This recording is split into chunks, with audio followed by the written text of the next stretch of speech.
Robert Kiyosaki ने अपनी book के इम्पोर्टेंट चैप्टर में ये बताया है कि उनके दो पिता थे, एक गरीब पिता दूसरा अमीर पिता। जो उनके गरीब पिता थे वो हमेशा जॉब सैलरी पर फोकस किया करते थे, जबकि उनके अमीर पिता थे वो हमेशा एसेट्स बिल्डिंग यानी कि ज़्यादा से ज़्यादा एसेट को बिल्ड करने में अपना ध्यान दिया करते थे। जबकि हमेशा से अपनी सैलरी पर फोकस करने वाले उनके गरीब पिता हमेशा गरीब के गरीब ही रह गए। वहीं उनके अमीर पिता एसेट बिल्डिंग की वजह से इतनी ज़्यादा अमीर हो गए कि पैसा उनके लिए काम करने लगा।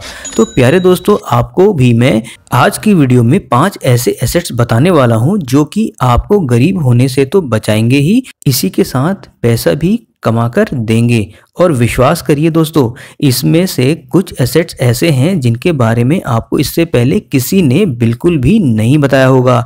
लेकिन अभी उन एसेट्स की ओर बढ़ने से पहले हम उन गलतियों के बारे में बात करेंगे जो कि मिडिल क्लास फैमिली में यूजुअली की जाती हैं, जो कि हैं बैंक। दोस्तों, हमें शुरू से ही ये शिक्षा दी जाती है, बचपन से ही बहुत सारी मेहनत करो, पैसा कमाओ और फिर अपनी ज़रूरत के पैसे खर्च करने के बाद बचा हुआ पैसा पूरा का पूरा बैंक में डाल दो। यानी कि मेहनत करो, पैसा कमाओ और फिर उस पैसे से पैसे कमाने का मौका किसी और के हाथों में सौंप दो। अगर आपने देखा हो तो आज ही अपनी बैंक बुक को देखिएगा। बैंक आपको सेविंग्स पर 2 से 3% का इंटरेस्ट देता है, जबकि जब आप लोन ले जाएंगे तो आपको अपने ही पैसे 11 से 15% ब्याज पर मिलते हैं। दोस्तों, हर साल महंगाई दर हर साल 8 से 10% बढ़ जाएगी। आप ये खुद भी कैलकुलेट कर सकते हो। इसका मतलब आजकल के समय में जो चीज़ 100 रुपये की है वो 1 साल बाद 108 से 110 रुपये की हो जाएगी। लेकिन जो पैसा आप बैंक में रखोगे वो पैसा आपका 100 रुपये से बढ़कर ज़्यादा से ज़्यादा 102 या 103 तक ही पहुंच पाएगा। तो ये आप अच्छे से देख सकते हैं, हर साल आपका पैसा 6% से 7% की वैल्यूएशन खो रहा है, जबकि बैंक आपके पैसे को एग्जाम्पल के तौर पे 100 रुपये को 10 से 12% के इंटरेस्ट पर देता है। यानी कि आपका पैसा बैंक के सबसे ज़्यादा काम आ रहा है, लेकिन आपके बिल्कुल भी काम नहीं आ रहा है। प्यारे दोस्तों, आपको बैंक में उतना पैसा ही रखना चाहिए जो इंस्टेंटली आपकी ज़रूरत का हो या फिर इंस्टेंट कैश रिक्वायरमेंट में काम आए, वो भी इमरजेंसी में। और आपको बचा हुआ पैसा इन अमेजिंग एसेट्स में जरूर इन्वेस्ट करना चाहिए। तो चलिए one by one in assets के बारे में अच्छे से जान लेते हैं। दोस्तों, नंबर 1 एसेट की बात करें तो उसमें लैंड पहले आता है। जी हाँ प्यारे दोस्तों, लैंड और रियल एस्टेट ऐसा सोर्स है जो बिना किसी मेहनत के आपको जल्दी से फाइनेंशियली फ्री बना सकता है।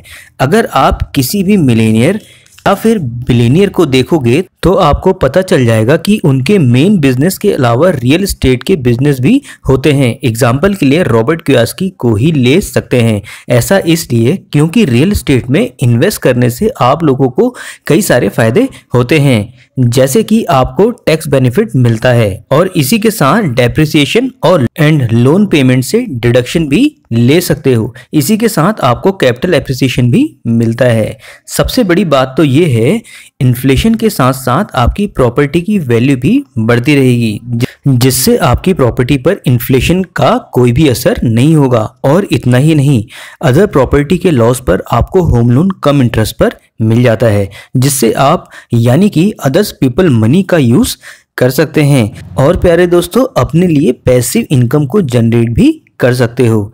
दोस्तों, इंडिया में जितने भी रिचेस्ट पर्सनैलिटी हैं, चाहे टाटा हो या फिर अडानी, अपने मेन बिजनेस के अलावा रियल एस्टेट में भी काफ़ी पैसा इन्वेस्ट करते हैं।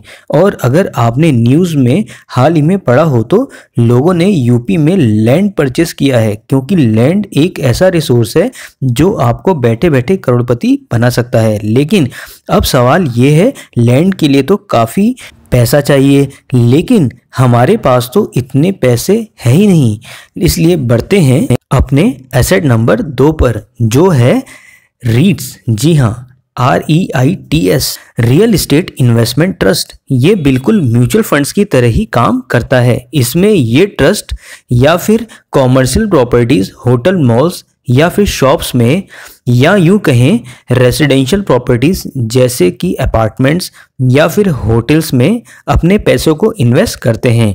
अब दोस्तों, रीट्स में अपने पैसे अगर आप इन्वेस्ट करते हैं तो आपको 3 बेनिफिट जरूर मिलते हैं। सबसे पहला फायदा तो ये है, यहाँ पर आप अपने पैसों को मात्र 500 रुपये से भी इन्वेस्ट करना शुरू कर सकते हैं। इसलिए आपको यहाँ पर ज़्यादा पर्सन की ज़रूरत नहीं होती है। और जब भी ये कंपनी किसी भी प्रॉपर्टी पर अपना पैसा इन्वेस्ट करती है, जैसा कि होटल्स या फिर मॉल्स में, जो अपने आप में कॉमर्शियल प्रॉपर्टी है, तो यहाँ से उनको जो रेंटल इनकम जनरेट होती है तो उसकी 90% ये हमेशा आप लोगों को डिविडेंड के फॉर्म में दे देती हैं।